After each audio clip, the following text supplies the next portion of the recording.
guess what? It's me, it's Heather, and welcome to Dead Secret. Two things before we start.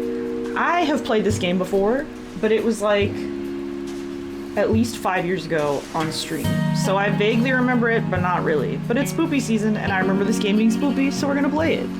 I don't remember how spoopy. I remember getting freaked out a couple times, so we'll see.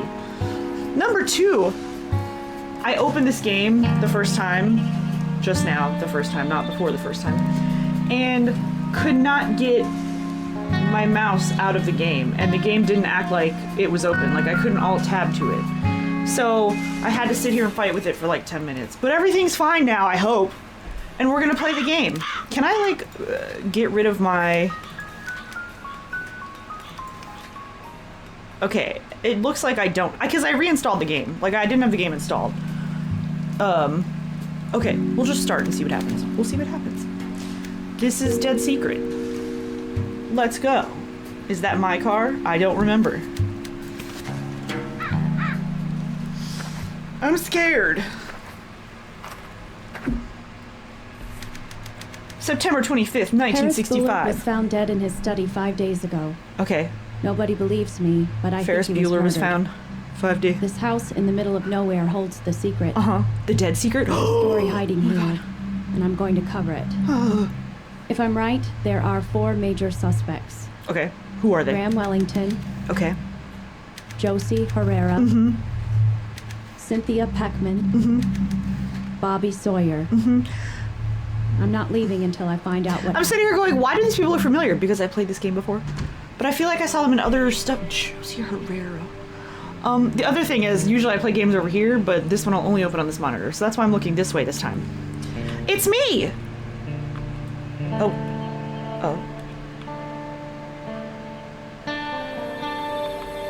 Okay, I just clicked to move. This is it, the crime scene. Okay, we're not doing that yet. Reclusive prof found dead in home. Prof, hate prof. Harris Buellard, a retired college teacher, was found dead in his home Monday. The body was discovered by Bobby Sawyer, who worked part-time for Bullard running odd jobs. A police investigation has concluded that Bullard died of natural causes. He was 63. Bullard moved into his home on Rampo Way several years ago, but was rarely seen about town. He was a private and reclusive man who seemed to have few friends. Bullard raised eyebrows last year when a former student, a pretty young woman named Josie Herrera, moved in with him. Bullard's will, written in 1957, leaves his entire estate to his ex-wife Cynthia Peckman. Peckman will reportedly sell the house and contents immediately. Harris was a genius in his discipline, said Graham Wellington, a former colleague. The field of neuroscience is considerably poor without him. So these are all the suspects in this article. Retired recluse found dead in his study. Police ruled death natural. Runs errands for Bullard, found the body. Bullard's live-in assistant. Ex-wife, inheritor of Bullard's estate. Former colleague of Bullard. Alright, cool. A package. A small parcel tied tightly with twine. I can't open it with bare hands. What happened to my arm? I just want to know. An old piano. It's blocking the way. Push it. What is that thing? Okay. This is it, the crime scene. I remember something scaring me...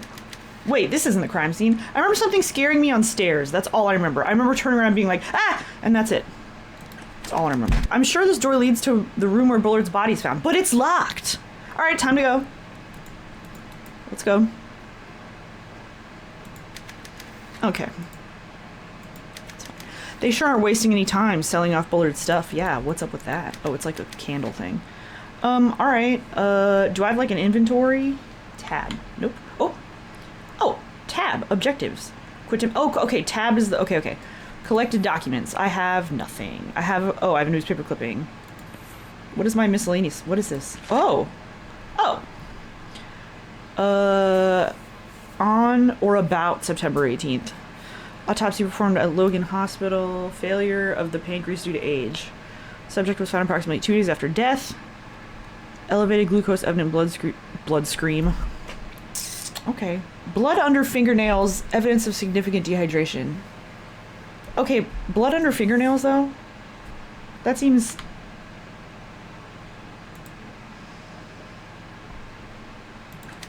Okay, I need to find a key if I want to... Yes, okay, but how? This isn't the crime scene. I can't get in the crime scene! Is it in this drawer I couldn't open before? Ah, yeah. Alright. Cool. Investigate the crime scene. It's the drawer. Oh my god. It happened in this ear and I freaked out. Oh, this is gonna be good. The small key unlocked the door. Great. It's one of those masks. I have that. I think I said this on the stream when I played it too. That mask right there, the second one. I used to have that mask hanging in my room. I wonder if I have a picture somewhere. I probably don't. I wonder if I still have the mask. Maybe I'll go look for it later. If I find it, I'll put a picture here. Because I feel like I unpacked it and I was like, it's my mask from my room when I was little. These books are by the same author, Lafcadio Hearn. It looks like one is missing. Alright, hold on. The Snow Woman. An old man and his son climbed a mountain to collect firewood. It began to snow heavily and unable to make it back home. They decided to pass the night in a small hut. In the middle of the... Is that still loud? In the middle of the night, the young man awoke to see that the door blown open. A tall woman with long hair and a white kimono was leaning over his father, blowing her breath upon him. When she saw that the son was awake, she said, "You're a handsome young man, so I'll let you live. But if you ever speak of this to anyone, your life shall be forfeit." In the morning, the young man found his father frozen and dead. He climbed down the mountain alone and never spoke of the episode. A year later, he met and married a young, beautiful girl. They had children together and were happy. But the night of his father's death still weighed heavily on his mind. One night, after having a bit too much to drink, the man told his wife about his encounter with the Snow Woman. She was furious. "You promised not to tell," she screamed, and before his eyes she became the tall woman with long black hair and a white kimono. "If it were not for our children, I would end your life here and now, but I'll spare you for their sake. But if anything ever happens to them, you shall pay the price." And with that, she melted it into the wind. It was gone. Ooh, okay. Okay. I've never seen a map laid out like this. There's a spot marked with an X on it. It looks like a butterfly. The world's a butterfly. I like this little guy. It's a clay statue with a weird face. Okay. You don't need to be mean to him. He's just living his life.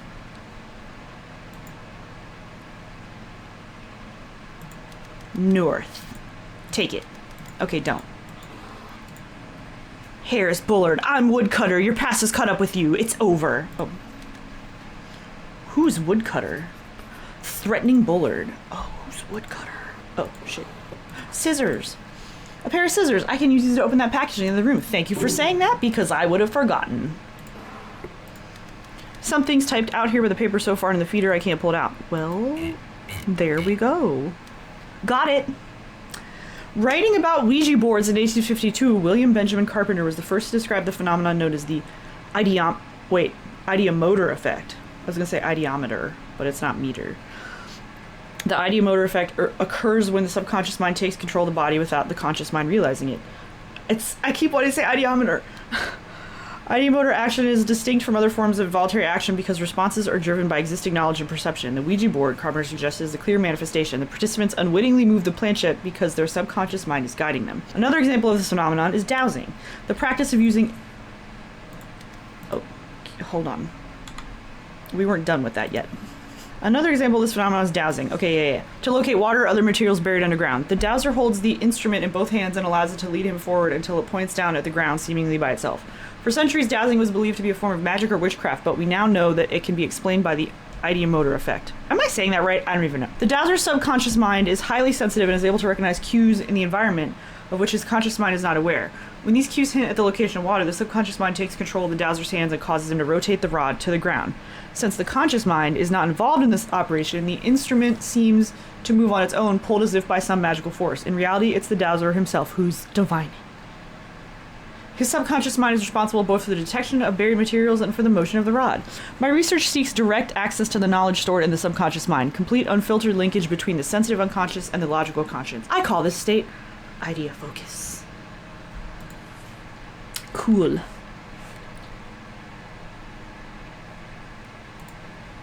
I don't like these noises. Joe! Something's after me. It's creeping around the house trying to get in. I'm sure. Oh no. I'm sure of it. I heard footsteps outside and creaking on the roof. It's not safe here. I've taken the ideofocal lenses from their normal location and hidden them in my study. I've sent you a package that you'll know what to do with. Check the map for the mask. As usual, X marks the spot. Harris, the sequence is west, east, north. So the package okay. Bullard hid something suspicious in this room. Very suspicious. This would be a great hook for my opening paragraph. Y'all need to chill out. What's this? It looks like a tiny camera lens. Ah! Should I go back out and get the... Oh. What are you? Yoink. There's a page from a manuscript here. The man who could see with his skin. In 1926, I met a man who could see with his skin. Did you? His eyes were sealed with wax and bandage, yet he remained aware of the room around him. We held up signs which he read and fingers which he counted, even when we stood behind him. After the performance, I gave him $200 for the secret. He explained that he could see as long as some part of his skin remained exposed to the air. He described it as a shift in the wind or a slight breeze on his face. The subtle motion of the hair on his arm. After years of focus and practice, he had developed the ability to form a mental image of his surroundings based only on these slight sensations. This man had achieved a form of ideofocus. Granted, he only had access to a very narrow range of sensory information, but the result was powerful. I immediately resolved to discover the secret of this ability. Now, almost 4 decades later, I'm very close. There's a newspaper clipping here. It reads, Eyeless Joe found dead in hotel. Weird. Can I look at the newspaper clipping? Or that was like the only important part. All right. I guess that was the only important part. We're not gonna look at the. Okay, that's fine. It's a picture of a woman. She's wearing a white kimono and standing in the snow. A record player. There's no record inside. It's another lens. I've found 2 of them now. Oh God! Every time it freaks me out because I'm like going to look at something else and it's like, wait, you have to check what you just got. This room's a regular library. Some of these volumes look ancient. It's all covered in dust. One of Bullard's diplomas. Another one of Bullard's diplomas. Oh wait, I went by the TV. Doesn't turn on. Guess it's broken. Bullard had some pretty advanced degrees. This one is from the University of Chicago, 1935. Boy, I'd love to visit Chicago. Quantum mechanics and functional analysis. Not exactly light reading. What is this room? Okay, we're not gonna mess with it then. We're gonna go, ooh, wow, I love the painting. I love what you've done with the place. Is that this place? I'm walking by it. Ah! Are we gonna fight? Something about this painting makes me very uncomfortable. No, that noise made me uncomfortable. It's very bleak.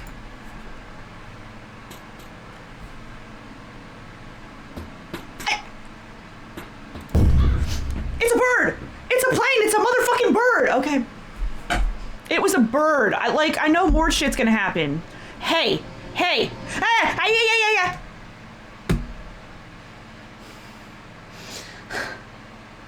We're already starting. We're already starting. Okay. Oh, that's the book I'm missing. Whatever that means. Okay. Okay. I saw it. Don't show it to me again. I think that was the person on the stairs. You're broken.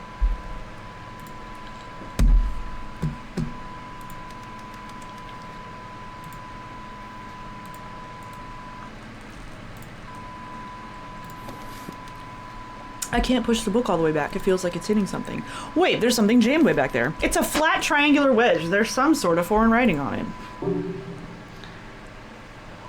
Oh. I want to see it. All right, television that wasn't working 2 seconds ago. That's weird. I could have sworn the TV was off before. No, I could have sworn the TV was broken before. I don't even know what lens is. Okay. And a wedge. So, this room I can't get into. What did what'd the letter say? Notes to Joe. I've taken from the normal location, hidden them in my study. I've sent you a package that you'll know what to do with. Check the map for the mask. X marks the spot. Okay, yes, there is. What is that? It's Japan, of course. Can I click on Japan? Yeah! Hey, alright. It's a small box. Let's get a better look at it on the desk. But what about... Hold on.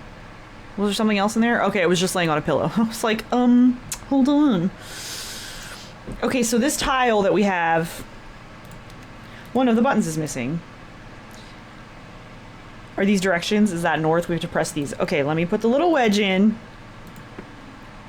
So if that's north, what was it? West, east, north. So... Right? Hey! Okay. I did not expect to open it and see a face. The lenses fit into the mask's eye sockets. It's like a weird pair of goggles. Mask.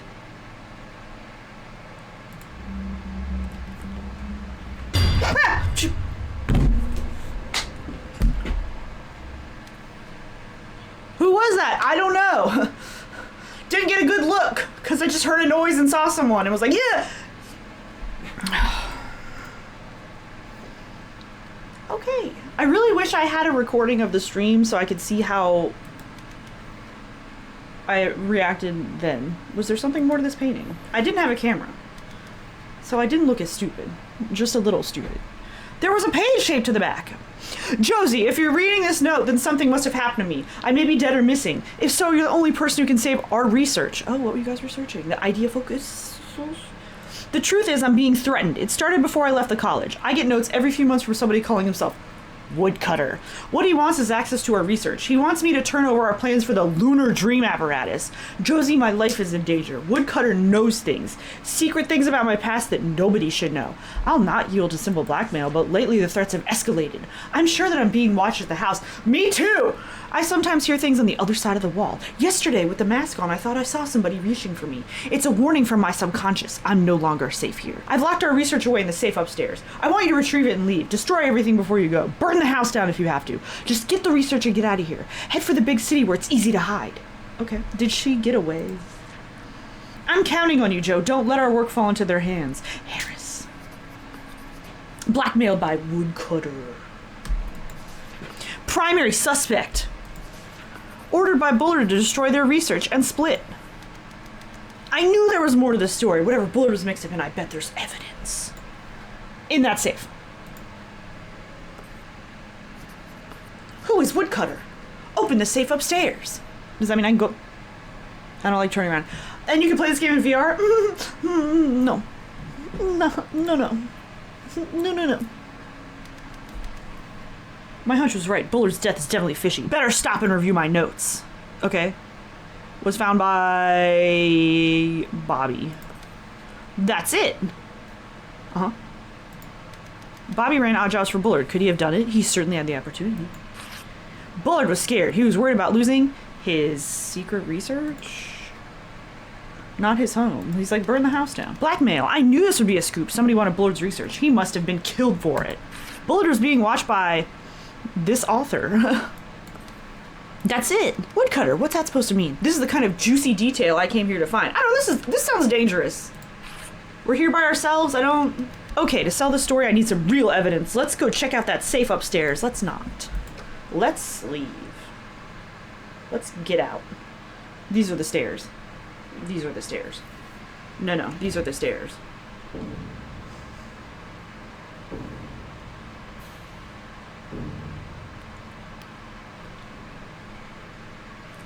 What is this noise? What is going on?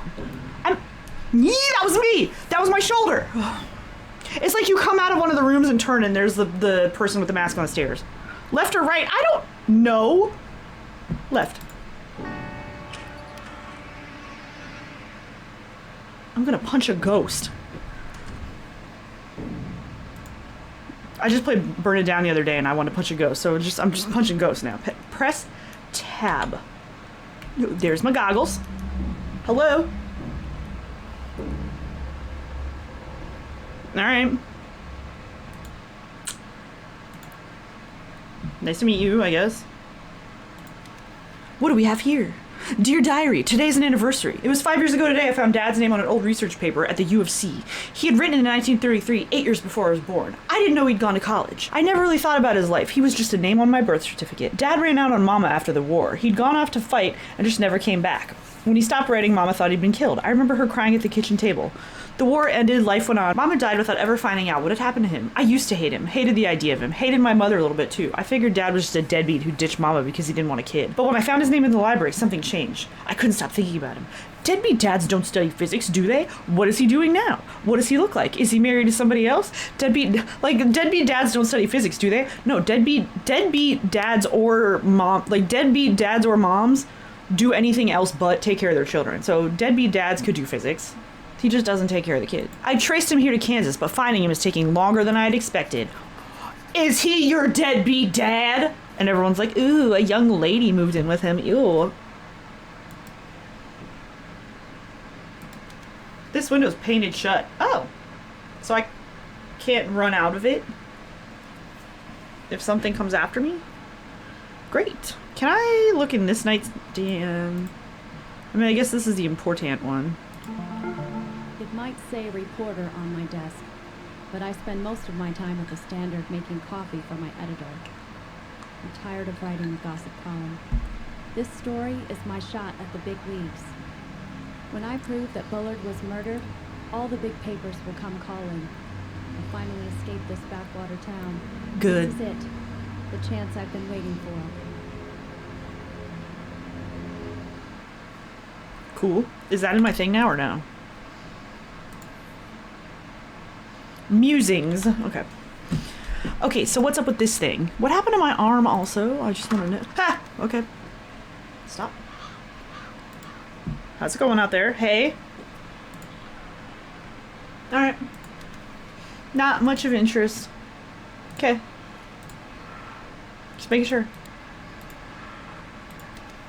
Aha! I found something! Bobby!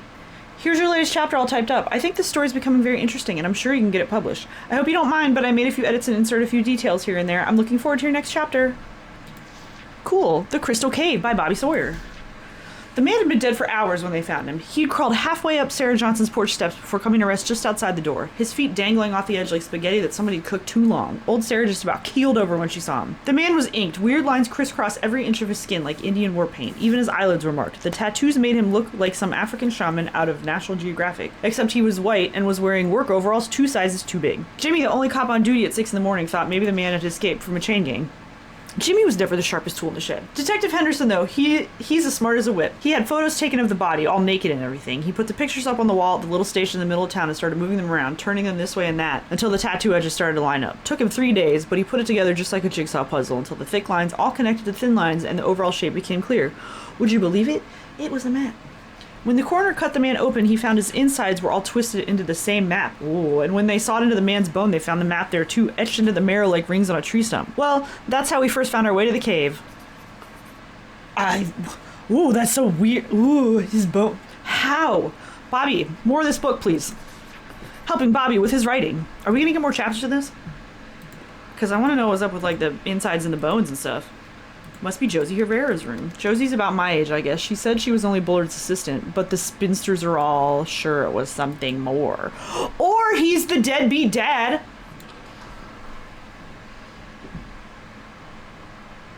All right. It was the door. Every time a door shuts, I freak out. That's all I remember about this game. Bullard must have enjoyed reading in front of a fire.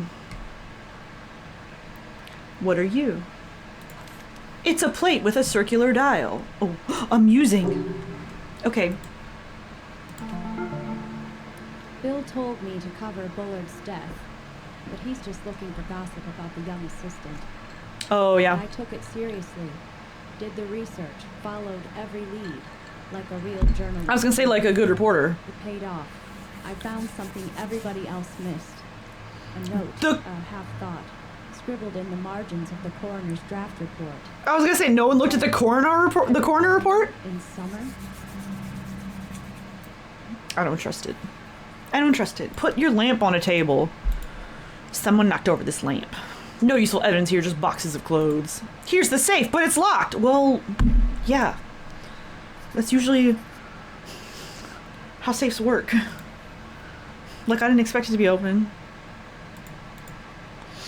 Harris Bullard, I'm Woodcutter. I know your secret. James Lowry sends his regards. I was like, ends his regards? Who's James Lowry? This Woodcutter character's my prime suspect. I bet his blackmail scheme went south, so he killed Bullard. Who's James Lowry? Have you heard that name? There are pieces of... Yes. Okay. I was gonna go through the... Alright. I was gonna look through the things, but okay. Who are you? Who are...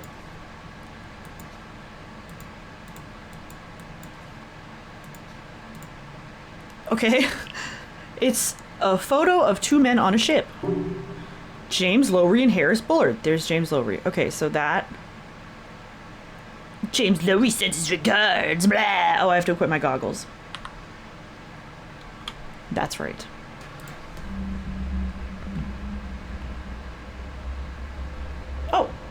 there's a thing. Cool. No, that way, that way, that way, that way, this way. Oh, this way, this way, this way, this way.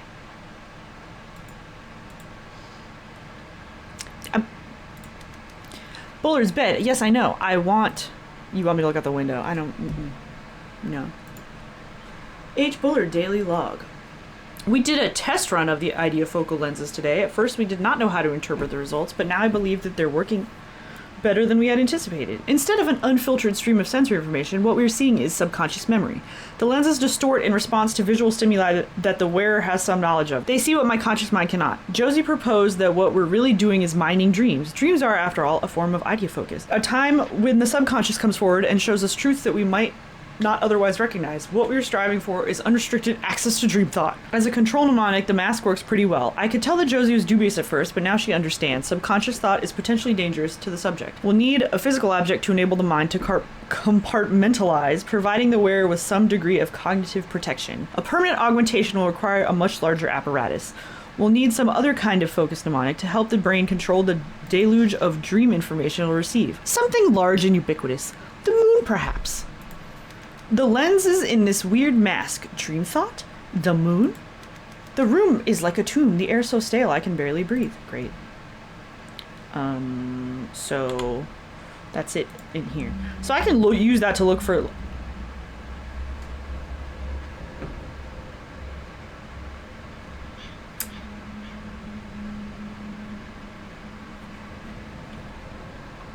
I mean... Sure?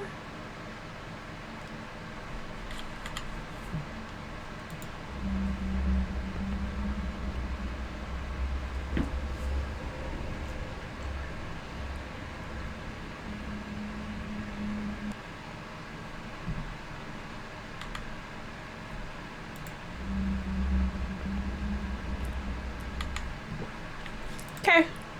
Sure. That's fine. I don't trust it. I don't trust it. I don't trust the staircase.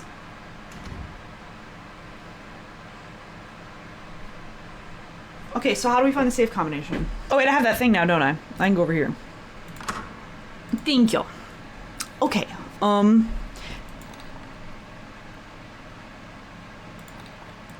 I want this one. Cool. It's small wooden knob. Small knob. Looks like Josie's stuff. Linens, books. Oh, dear diary. Today Dr. Bullard and I built a chassis for his new weather device. Weather device. Like Cloud Busting by Kate Bush.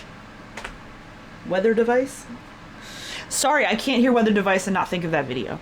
It's weird as usual. I don't really get why we're building it, but Dr. Bullard doesn't explain things. Tomorrow I need to go buy some bottles for the base. Today was Mama's birthday. She would have been 54. I bet she would have liked the work I'm doing now. I hope she's proud somewhere. I had the nightmare again last night. It's been over a year since I had it last, but it never changes. I've written about it over and over, but the writing seems to help, so I'll tell you about it again. I'm 5 years old in our apartment in Chicago. It's dark, and I've gotten out of bed to get some water, but I hear something coming from Mama's room. I peek in and see a tall man standing over her. He has his hands around her neck. He's breathing hard, and in the cold night air I can see his breath. It streams out of his mouth like smoke and seems to cover her. There isn't any breath coming from Mama. She's already dead, but he continues to squeeze. When I was a kid, I thought the dream would go away when I grew up. It hasn't. Rats, the safe combination isn't here. I'm pretty sure I saw a drawer with a missing knob. Did I? Where? Downstairs, though. Oh, is this where the thing is gonna get me when I go out the stairs? Do you know there's like 5 endings in this game? Do I remember any of them? No! Yeah. Get out of the don't know where to go. I don't know where to go. Get out of the fucking bed. Get out of the fucking bed. I'm gonna die. I should have gone in his room.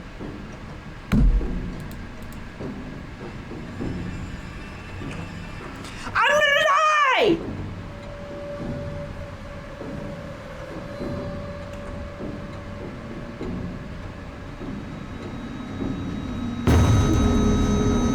I'm sorry. I knew you were coming. Is that one of the endings? Did I go on the endings? Hey, I got one of the endings! Great! This has been Dead Secret. Does that actually count though? It does. Cool. Alright. Okay. That's cool. The shittiest ending. Great. I got the shittiest ending. Where do I start from? Do I have the knob? Okay, so, oh, I could hide in here maybe? I don't remember where I hid. Because this bed is too low. That's what she said. So I could either try to hide in here. Maybe I'll try to hide in there. Or I might be able to hide under his bed because I feel like his was... Bye-bye! His was higher? Get in. Shut the door. Shut the door.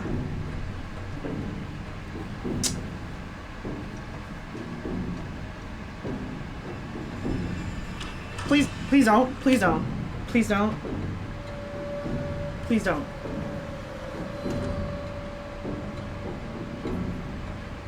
Don't do it. Are you fucking kidding me? Are you kidding me? No, no, no, no, no, no, no, no, no, no, no, no, no, no, no. Where are you not gonna look? Under the other bed? Tell me, really? Because, like, you could see me when you walk in. I don't know where else I would hide. Crab walk up the fireplace. The chimney, here I go. Maybe I do have to crawl out a window. Can I crawl out? What was the window that was painted shut? Was it the other one or was it this one? I gotta crawl out the window. There's no other way. Because I remember one of them was painted shut. So, like, was it this one? I think it was this one. Also, why was her window painted shut? It's not budging. Okay. We gotta go out the window. There's no other way. I've tried every hiding spot.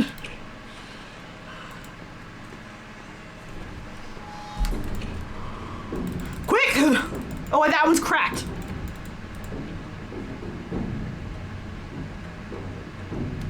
Let me out. Let me out. Okay, time to go. Get in the car, leave. Because that's what you would do, right? Excuse me.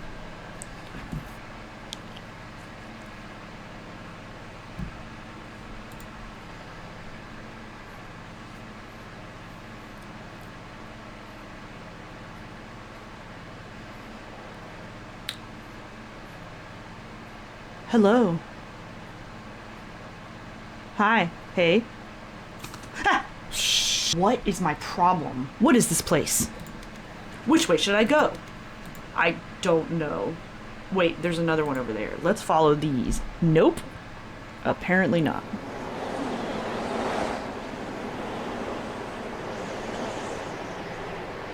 Don't follow those then. Wait, what's that? Did I see a person over there? No. No? What is that? That little box. See, I thought maybe we follow little lanterns, but I'm gonna go towards the little box. Nope, that's going away from the box. What is that?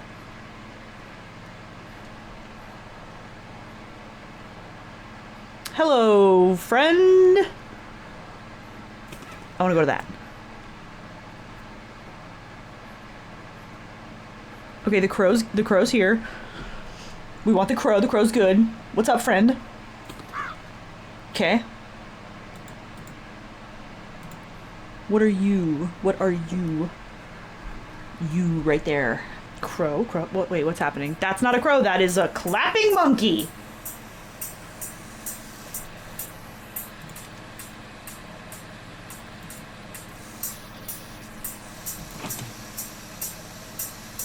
Are we going into like a freezer? What's happening? No! Turn around. Get out. We're leaving.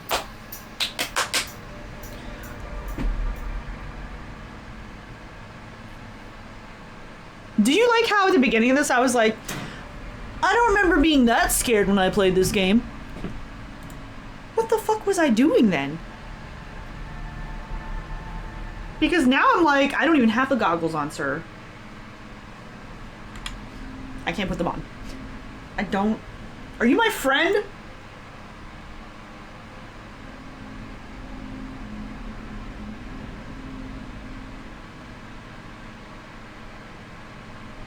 Hey!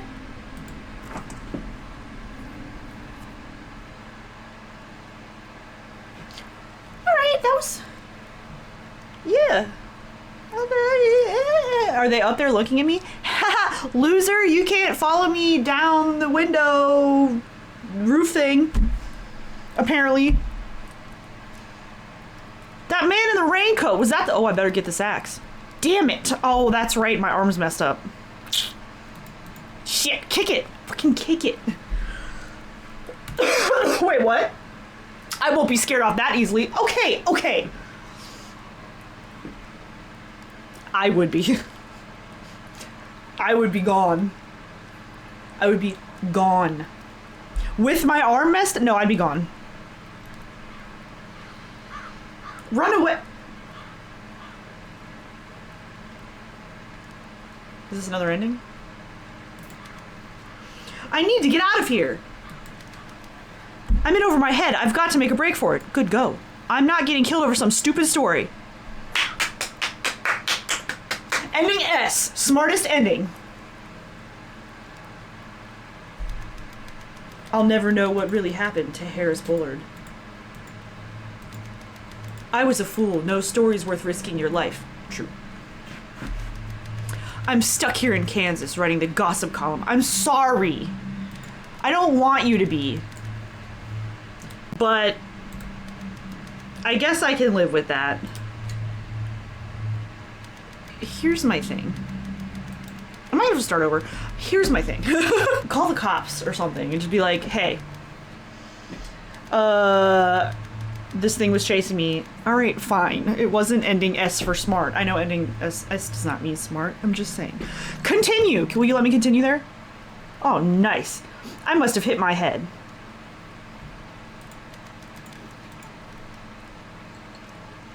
So you have to look at the leave thing before you can get the... Okay. Alright, cool. Okay, so... That is locked. The only place I can go is back into the house! I'm not leaving until I figure out what's going on. I mean, good for you, I guess.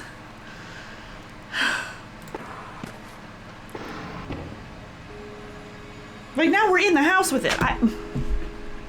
You know, okay. Dr. Bullard, I followed your instructions to calibrate the Tempest Prognosticator. Your concern was correct. The bottles must be placed from heaviest to lightest to produce accurate results. The actual weight depends on the leech used, so I have to recalibrate every time we want to take a reading. Also note that recalibration is required if the battery in the base dies. However, the device works as intended. Once the models align precisely with the moon, it may then be used to start the Lunar Dream Apparatus safely. Lunar Dream Apparatus. Bullard's research is crucial to the story. I wonder if I can get this thing working. Okay, what I'm gonna do, I think, because it said I'd play the game for 3 hours. So what I think I'm gonna do is end this video here and maybe split this into 2 parts. And then there's also, I think there's a sequel. But for now, I'll end this video here and I will see you in the next part of Dead Secret or whatever the next video is being uploaded. And I hope you're having a great everything. Bye!